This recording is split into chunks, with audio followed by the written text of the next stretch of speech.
Finally, the time came for me to face the final part of the MCU Spider-Man movies.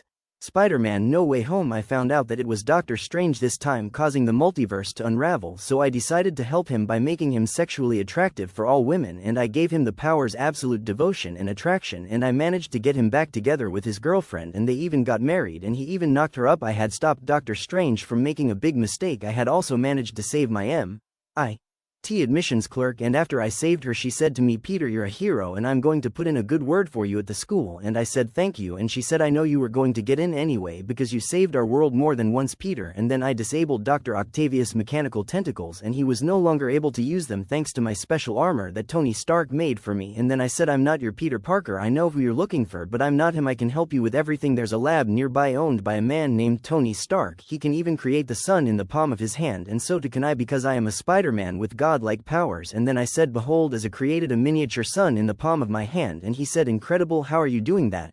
That's a miniature sun. To do that would require the powers of a god. You're definitely not my Peter Parker." And I said, "I can give you what you want, but that, like everything else, has a price, and I can also reinstall the chip on your spine to protect your brain from your tentacles." And then Green Goblin came from the sky and I knocked him out, and then I captured all of them one by one, and then I helped all of them and I cured them, and I neutralized Norman Osborn so he couldn't kill Aunt May, and then I helped all the Spider-Men get their lives back. I helped the Tobey Maguire Spider-Man save his friend Harry Osborn, and I helped him save his Uncle Ben, and I also helped Andrew Garfield's Spider-Man save his Gwen Stacy. And after all that, I met up with Maria Hill and I started dating her, and I married her also, and then I also dated and married Lady Deathstrike, and then I went back home to Natasha Romanoff, and then finally I had to get our own place in New York City, and thanks to my money I was able to get us a big penthouse apartment, and Natasha Romanoff loved it, and she often had sex with me every day, and I made love to Natasha Romanoff all the time, and she would often cook and clean our nice apartment, and I loved her as much as She-Hulk and Mystique, and all three of them even decided to stay with me. And I guess because my wife the Black Widow got her injection of the perfect golden sentry serum, she literally has infinite stamina, and she often makes love to me for days just like Jennifer Walters, except Natasha Romanoff doesn't have to eat or drink anything. So Mystique and Black Widow, even She-Hulk, are now living with me in the same apartment, and I love having sex with Jennifer Walters. Her body is perfect in her She-Hulk form, and today I'm giving her doggy style first, and then I switched to the reverse cowgirl position, and she rode my member ravenously for hours, and then she sucked my member ravenously, and then I came and I moaned loudly and said, "Oh my god, baby, yes," and then I did her in every sex position I knew, and I even massaged her body with oils, and then I had sex with her another 10 hours, and I came in her vagina and her butthole, and I also did the same thing to Black Widow, but I did her in so many sex positions that I can't remember them all. Anyway, I often had a sex marathon with my wives in my new apartment, and I always enjoyed making love to Black Widow the most, mostly because she looks just like Scarlett Johansson, but she's a very beautiful redhead. But I made love to Black Widow so much so that I stayed with her, and I loved her very much, and my other wives just got my magical clones to keep them company, and even though they act a lot like me, they are not the real me. And I smiled when I thought about Michelle Jones Watson. She's very beautiful and I do love her very much. Maybe I can convince her to come stay with me in my apartment rather than staying with my clone in her dorm room that I know she has sex with all the time, and I am talking about every chance she gets. And Michelle Jones Watson also became Silk in this timeline, and I even went to visit Michelle Jones Watson often and many times to make love to her because she has a perfectly curvy body despite being skinny, and I love her. And that's how this story ends for now, with me loving my wives and retiring young and taking care of our kids, and this time Peter Parker finally has a happy ending the way it should be, and so my story ends